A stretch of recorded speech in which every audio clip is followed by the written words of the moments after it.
Otu akpọrọ Wolonso Club of Nigeria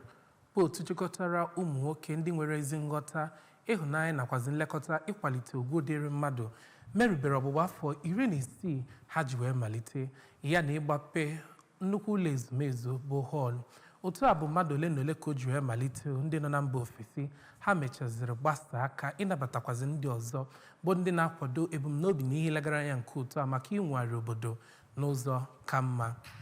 Nke a bụkwazi ịkwalitekwazi ọdịmma ndị nọ ha nso ma gosipụta ịhụnanya inwe ndidi na ikwu eziokwu n'obodo. Chinelo Ọnwụzolike ga-akọtọpụ akụkọ a.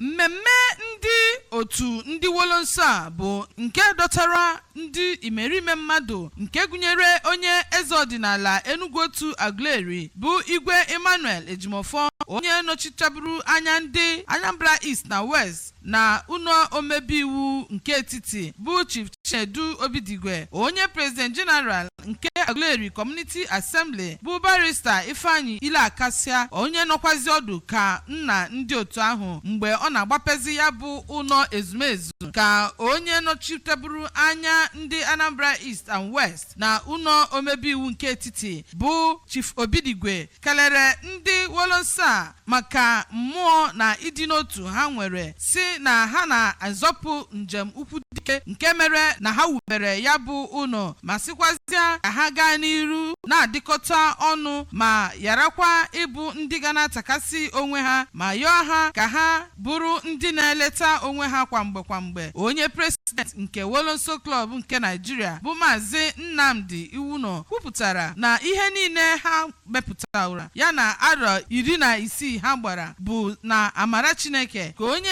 Chairman Board of Trustee Paragon International Club of Nigeria bụ Chief Obinna Ọkagbue kwupụtara